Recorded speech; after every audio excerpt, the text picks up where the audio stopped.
Hello guys, good morning to all of you. Welcome to learn with Lakshmi Sharma. आज है 21 सितंबर 2022, जिसमें हम आज के टॉप 20 करंट अफेयर्स को डिस्कस करेंगे। इन 20 क्वेश्चंस के डिटेल्ड एक्सप्लेनेशन के अलावा आपको कुछ एडिशनल इन्फॉर्मेशन भी मिलेगी और इस वीडियो की पीडीएफ आप इसके डिस्क्रिप्शन लिंक पर जाकर डाउनलोड कर सकते हैं। सो गाइस, चलिए स्टार्ट करते हैं हमारा आज का सेशन। ये मेरा टेलीग्राम का चैनल है, इस पर आपको करंट अफेयर्स की पीडीएफ मिलेगी, आप इसे ज्वाइन कर लीजिएगा। और ये मेरा फेसबुक और इंस्टाग्राम का पेज है, आप इसे भी फॉलो कर सकते हो। चलिए स्टार्ट करते हैं हमारा आज का पहला question. Our first question is which ministry has recently changed the definition of small companies. हाल ही में किस मंत्रालय ने छोटी कंपनियों की परिभाषा बदल दी है? इसका आंसर है option D, corporate affairs. Corporate affairs की मिनिस्ट्री ने हाल ही में स्मॉल कंपनीज के डेफिनेशन को रिवाइज किया है और इसका डेफिनेशन कंपनीज एक्ट 2013 के अंडर रिवाइज किया गया है, जिसमें अब उन कंपनीज को स्मॉल कंपनीज के कैटेगरी में रखा जाएगा जिसका पेड अप कैपिटल 4 करोड़ हो और जिसका टर्नओवर 40 करोड़ हो। इससे पहले उन कंपनीज को स्मॉल कंपनीज के कैटेगरी में रखा जाता था जिसका पेड अप कैपिटल 2 करोड़ था और जिसका टर्नओवर 20 करोड़ था, लेकिन अब इसके डेफिनेशन को रिवाइज कर दिया गया है। जब कोई कंपनी अपने शेयर को आईपीओ के थ्रू मतलब इनिशियल पब्लिक ऑफरिंग के थ्रू मार्केट में ऑफर करती है, तब उसके बाद मार्केट से जो शेयर की वैल्यू आती है, जो पैसे आते हैं, उसे पेड अप कैपिटल कहा जाता है। और टर्नओवर किसे कहा जाता है? किसी कंपनी के एनुअल रेवेन्यू को टर्नओवर कहा जाता है। स्मॉल कंपनीज का ये नया definition ease of doing business को इम्प्रूव करेगा और इसके साथ ही साथ स्मॉल कंपनीज के कंप्लायंस के बर्डन को भी कम करेगा। यहाँ पर ईज ऑफ डूइंग बिजनेस का मतलब है किसी बिजनेस को करने में कितना इजीनेस होती है, कितने आसानी से उसे किया जा सकता है। जैसे किसी बिजनेस को स्टार्ट करने में बहुत सारे फॉर्मेलिटीज होते हैं, उसके बर्डन को कम करने में ये डेफिनेशन हेल्प करेगा। और हमारे कॉर्पोरेट अफेयर्स के यूनियन मिनिस्टर कौन है? ये है Nirmala Sitharaman. Next question is name the European country that recently became an electoral autocracy. उस यूरोपीय देश का नाम बताइए जो हाल ही में एक चुनावी निरंकुशता बन गया है। इसका आंसर है ऑप्शन बी, हंगरी। हंगरी के मेंबर्स ऑफ यूरोपियन पार्लियामेंट ने यह डिक्लेयर किया है कि अब हंगरी एक डेमोक्रेटिक कंट्री नहीं रहेगी। इसका मतलब है अब हंगरी एक लोकतांत्रिक देश नहीं रहेगी। लोकतांत्रिक देश वे देश होते हैं जहां वोटर्स को अपने लीडर्स को चुनने का राइट होता है, जैसे इंडिया। यहाँ पर वोटर्स अपने लीडर को चुन सकते हैं, लेकिन अब हंगरी एक डेमोक्रेटिक कंट्री नहीं रहेगी। हंगरी को अब hybrid regime of electoral autocracy माना जाएगा, जिसमें इलेक्शंस तो होंगे लेकिन यहाँ डेमोक्रेटिक नॉर्म्स फॉलो नहीं किए जाएंगे। मतलब यहाँ पब्लिक अपने लीडर्स को चुन नहीं सकती। हंगरी, इसकी कैपिटल है बुडापेस्ट, इसके प्राइम मिनिस्टर है विक्टर ऑर्बन, इसके प्रेसिडेंट है कैटलीन नोवाक और इसकी करेंसी है फॉरिन। हमारा अगला क्वेश्चन है which country became India's second largest oil supplier. कौन सा देश भारत का दूसरा सबसे बड़ा तेल आपूर्तिकर्ता बन गया है? इसका आंसर है ऑप्शन सी, सऊदी अरेबिया।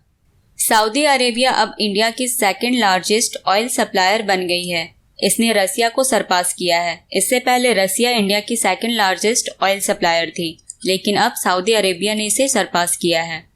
और इसके अलावा इंडिया रसिया की सेकेंड लार्जेस्ट ऑयल परचेजर बन गई है। इंडिया अब चाइना के बाद रसिया से सबसे ज़्यादा ऑयल परचेज करती है। इंडिया, जो कि वर्ल्ड की थर्ड लार्जेस्ट ऑयल इंपोर्टर और कंज्यूमर है, ये सऊदी अरेबिया से पर डे 8,63,950 बैरल्स मंगाती है, जिससे अब सऊदी अरेबिया इंडिया की सेकेंड लार्जेस्ट ऑयल सप्लायर बन गई है। और इंडिया के लार्जेस्ट ऑयल सप्लायर कंट्री है Iraq. Next question is Which insurance recently partnered with Repco Home Finance Limited to offer property insurance coverage? संपत्ति बीमा कवरेज प्रदान करने के लिए हाल ही में किस बीमा ने रेपको होम फाइनेंस लिमिटेड के साथ भागीदारी की है? इसका आंसर है option A, Edelweiss general insurance. Edelweiss general insurance ने हाल ही में रेपको होम फाइनेंस लिमिटेड के साथ पार्टनरशिप किया है, जिसमें यह general insurance Repco home finance limited के कस्टमर्स को प्रॉपर्टी इंश्योरेंस कवरेज प्रोवाइड करेगी। रेपको होम फाइनेंस लिमिटेड ये एक हाउसिंग फाइनेंस कंपनी है जो अपने कस्टमर्स को होम लोन और प्रॉपर्टी लोन प्रोवाइड करती है और अब इसने एडलविस जनरल इंश्योरेंस कंपनी के साथ पार्टनरशिप किया है, जिसमें ये एdelweiss जनरल इंश्योरेंस इंडिया के अपने सभी ब्रांचों में रेपको होम फाइनेंस लिमिटेड के कस्टमर्स को प्रॉपर्टी इंश्योरेंस कवर और लोन प्रोटेक्शन कवर प्रोवाइड करेगी। इसमें किसी अंडर कंस्ट्रक्शन प्रॉपर्टी को किसी नेचुरल डिजास्टर से कुछ नुकसान होता है तो इसमें ये general insurance property insurance cover provide करेगी। और लोन प्रोटेक्शन क्या होता है? इसमें जिस किसी ने लोन लिया हो अगर उसकी डेथ हो जाती है तो उसके नॉमिनी को प्रॉपर्टी मिल जाएगी और सारा लोन राइट ऑफ हो जाएगा, मतलब माफ कर दिया जाएगा। एdelweiss जनरल इंश्योरेंस इसे 1995 में फाउंड किया गया था। इसके सीईओ हैं शनाई घोष। और रेपको होम फाइनेंस लिमिटेड इसका हेडक्वार्टर चेन्नई में है और इसके सीईओ हैं K Swaminathan. Next question is which organisation has partnered with Google cloud to train students for entry level cloud jobs. प्रवेश स्तर की क्लाउड नौकरियों के लिए छात्रों को प्रशिक्षित करने के लिए किस संगठन ने गूगल क्लाउड के साथ भागीदारी की है? इसका आंसर है option D, both B and C, future skills prime और NASSCOM digital skilling initiative. Future skills prime जो ministry of electronics and information technology का ऑर्गेनाइजेशन है और नास्कॉम डिजिटल स्किलिंग इनिशिएटिव ने गूगल क्लाउड के साथ कोलैबोरेट किया है। इन दोनों ने गूगल क्लाउड के साथ गूगल क्लाउड के कुबरनेट्स कोर्स के लिए पार्टनरशिप किया है। इस कोर्स में पार्टिसिपेंट्स को cloud basics, cloud computing, big data और मशीन लर्निंग सिखाई जाएगी। और इसके लिए फ्यूचर स्किल्स प्राइम और नास्कॉम डिजिटल स्किल इनिशिएटिव ने गूगल क्लाउड के साथ पार्टनरशिप किया है। हमारा अगला क्वेश्चन है which state has partnered with the government of Delhi to curb stubble burning. पराली जलाने पर अंकुश लगाने के लिए किस राज्य ने दिल्ली सरकार के साथ भागीदारी की है? इसका आंसर है ऑप्शन सी, पंजाब। पंजाब की गवर्नमेंट ने हाल ही में दिल्ली की गवर्नमेंट के साथ एक पार्टनरशिप किया है। इस पार्टनरशिप को स्टबल बर्निंग से रिलेटेड इश्यूज को रोकने के लिए किया गया है, जिसमें स्टबल मतलब जो फसल को काटने पर जो उसका रेसिड्यू बच जाता है उसे अब जलाने के बजाय उसमें स्प्रे करके उसे डिकम्पोज किया जाएगा और इसके लिए पूसा बायो डिकम्पोजर का यूज किया जाएगा। पूसा बायो डिकम्पोजर ये एक माइक्रोबायल सॉल्यूशन है जिससे स्टबल मतलब फसलों का जो अवशेष है उस पर स्प्रे करने पर ये 15 से 20 दिनों के अंदर डिकम्पोज हो जाती है। और इस पूसा बायो डिकम्पोजर से 5000 एकड़ तक में फैले स्टबल को 15 से 20 दिनों के अंदर डिकम्पोज किया जा सकता है। पंजाब इसकी कैपिटल है चेन्नई। इसके चीफ मिनिस्टर है भागवंत मान और इसके गवर्नर है Banwari Lal Purohit. Next question is which company acquired Ambuja cements limited and ACC limited. Ambuja cements limited और एसीसी लिमिटेड का अधिग्रहण किस कंपनी ने किया है? इसका आंसर है option B, Adani groups. Adani group ने अंबुजा सीमेंट्स लिमिटेड और एसीसी लिमिटेड को अब एक्वायर कर लिया है और इस एक्विजिशन के बाद अडानी अब इंडिया की सेकंड लार्जेस्ट सीमेंट मैन्युफैक्चरर बन गई है। इससे पहले अंबुजा सीमेंट्स में सबसे ज़्यादा शेयर होलीसिम का था, जिसमें होलीसिम अंबुजा सीमेंट्स में 50.05% शेयर की मालिक थी और एसीसी में इसकी शेयर 4.48% थी। लेकिन अब अडानी ग्रुप ने होलीसिम का 63.1% को एक्वायर कर लिया है, जिससे अब अंबुजा सीमेंट्स और एसीसी की ओनरशिप अडानी ग्रुप को मिली है। अडानी ग्रुप इसके चेयरपर्सन है Gautam Adani. Next question is who was appointed as a member of IRDAI। IRDAI के सदस्य के रूप में किसे नियुक्त किया गया है? इसका आंसर है option D, Thomas M Devasia. Thomas M Devasia जो मार्स इंश्योरेंस ब्रोकर्स इंडिया के एक टेक्निकल एक्सपर्ट हैं, इन्हें अब IRDAI का मेंबर अपॉइंट किया गया है और ऐसा पहली बार हुआ है जब गवर्नमेंट ने किसी प्राइवेट सेक्टर के सीनियर एग्जीक्यूटिव को IRDAI का मेंबर अपॉइंट किया है। IRDAI इसे insurance regulatory and development authority of India कहते हैं। ये सारे लाइफ इंश्योरेंस कंपनीज की रेगुलेटर है। इसे 1999 में फाउंड किया गया था। इसका हेडक्वार्टर हैदराबाद में है और इसके चेयरमैन है Debashish Panda.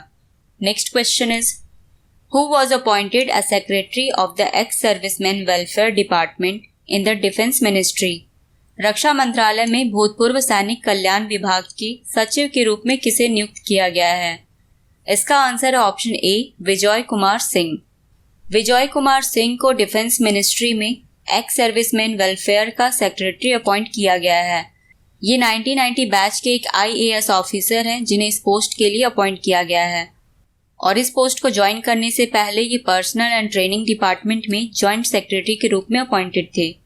Next question is which state और UT launched the initiative we care? किस राज्य या केंद्र शासित प्रदेश ने वी केयर पहल शुरू की है? इसका आंसर है ऑप्शन बी, दिल्ली। दिल्ली के लेफ्टिनेंट गवर्नर विनय कुमार सक्सेना ने वी केयर इनिशिएटिव को इनॉग्रेट किया है। ये इनिशिएटिव एक Delhi police community policing initiative है। इस इनिशिएटिव के थ्रू पब्लिक को दिल्ली पुलिस के जो भी इनिशिएटिव हैं या डिफरेंट स्कीम्स हैं उसके बारे में अवेयर किया जाएगा।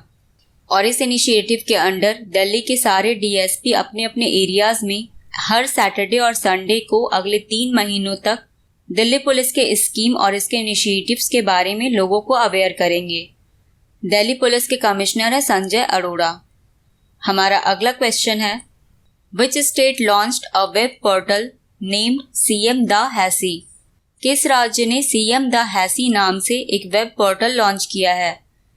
इसका आंसर है ऑप्शन डी, मणिपुर। मणिपुर के chief minister N Biren Singh ने एक वेब पोर्टल को लॉन्च किया है जिसका नाम है सीएम द हैसी। इसका मतलब है इन्फॉर्म टू सीएम, मतलब चीफ मिनिस्टर को इन्फॉर्म करना। इस पोर्टल के थ्रू पब्लिक के जो भी कंप्लेंट्स या ग्रीवांसेस होंगे, जो भी शिकायतें होंगी, उसे चीफ मिनिस्टर तक पहुंचाया जाएगा। और इसके लिए चीफ मिनिस्टर के सचिवालय में एक public grievances redressal and anti corruption cell लगाया जाएगा, जिसके थ्रू इस पोर्टल का यूज करके पब्लिक के ग्रीवांसेस को सीएम तक पहुंचाया जाएगा। मणिपुर, इसकी कैपिटल है इम्फाल। इसके गवर्नर है La Ganesan. Next question is in which city of Kashmir was the first multiplex opened? Kashmir के किस शहर में पहला मल्टीप्लेक्स खोला गया? इसका आंसर है ऑप्शन बी, श्रीनगर। कश्मीर के श्रीनगर में कश्मीर का पहला मल्टीप्लेक्स खोला गया है, जिसे जम्मू एंड कश्मीर के लेफ्टिनेंट गवर्नर मनोज सिन्हा ने इनॉग्रेट किया है। और कश्मीर का यह पहला मल्टीप्लेक्स लगभग 3 दशकों के बाद खोला गया है, जिसमें अब फिर से कश्मीर में मूवी थिएटर्स होंगे। इस नए मल्टीप्लेक्स में 3 मूवी थिएटर्स हैं, जिसकी कैपेसिटी 520 लोगों को बिठाने की है। Next question is who has been elected as a member of Asia Pacific forums governance committee? Asia Pacific forum की गवर्नेंस कमेटी के सदस्य के रूप में किसे चुना गया है? इसका आंसर है ऑप्शन सी, अरुण कुमार मिश्रा। अरुण कुमार मिश्रा जो national human rights commission of India के चेयरपर्सन हैं, इन्हें एशिया पैसिफिक फोरम के गवर्नेंस कमेटी का मेंबर इलेक्ट किया गया है। और इसके अलावा इन्हें global alliance of national human rights institution का भी मेंबर इलेक्ट किया गया है। और इन्हें एशिया पैसिफिक फोरम के 27th एनुअल जनरल मीटिंग में इलेक्ट किया गया है। Next question is which union territory has achieved 100% coverage of precautionary dose? किस केंद्र शासित प्रदेश ने एहतियाती खुराक का 100% कवरेज हासिल किया है? इसका आंसर है option D, Andaman and Nicobar. Andaman and Nicobar India की पहली ऐसी यूनियन टेरिटरी बनी है जिसने प्रिकॉशनरी डोज का 100% कवरेज को अचीव किया है। अंडमान एंड निकोबार में अब तक 18 साल के एज वाले 2,87,216 लोगों को बूस्टर डोज लगाया जा चुका है। और ये बूस्टर डोज कॉर्बेवैक्स और कोविशील्ड के लगाए गए हैं। इसके अलावा अंडमान और निकोबार में 15 से 18 साल की उम्र वाले और 12 से 14 साल की उम्र वाले लोग भी फुल्ली वैक्सीनेटेड हो गए हैं, जिसमें अब अंडमान एंड निकोबार इंडिया की पहली ऐसी यूटी बनी है जिसने प्रिकॉशनरी डोज का 100% कवरेज को अचीव किया है। Next question is which state has launched a prison staff attendance app? किस राज्य ने जेल स्टाफ अटेंडेंस ऐप लॉन्च किया है? इसका आंसर है option A, Nagaland. Nagaland prison department ने कोहिमा के डिस्ट्रिक्ट जेल में एक प्रिजन स्टाफ अटेंडेंस ऐप को लॉन्च किया है। इस मोबाइल ऐप को नागालैंड के प्रिजन डिपार्टमेंट ने एक्सियोलॉजिक टेक्नोलॉजी सॉल्यूशन प्राइवेट लिमिटेड के साथ कोलैबोरेट करके लॉन्च किया है, जिसमें इस ऐप के थ्रू अटेंडेंस मैनेजमेंट सिस्टम को आसानी से मैनेज किया जा सकता है। नागालैंड, इसकी कैपिटल है कोहिमा, इसके चीफ मिनिस्टर है नेफिर रियो और इसके गवर्नर है प्रोफेसर जगदीश मुखी। जगदीश मुखी को नागालैंड के चीफ मिनिस्टर का एडिशनल चार्ज दिया गया है। हमारा अगला क्वेश्चन है where has Kargil international marathon been inaugurated? Kargil अंतर्राष्ट्रीय मैराथन का उद्घाटन कहाँ किया गया है? इसका आंसर है ऑप्शन सी, लद्दाख।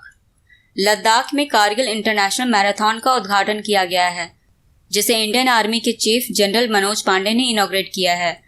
ये मैराथन 42 किलोमीटर की थी, जिसमें 2000 से ज़्यादा रनर्स ने पार्टिसिपेट किया था।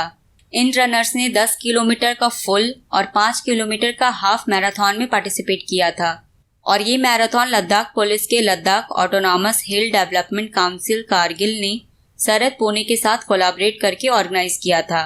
लद्दाख इसके लेफ्टिनेंट गवर्नर है Radha Krishna Mathur. Next question is Odisha will invest rupees dash in a livelihood action plan. Odisha एक आजीविका कार्य योजना में कितने रुपए का निवेश करेगी?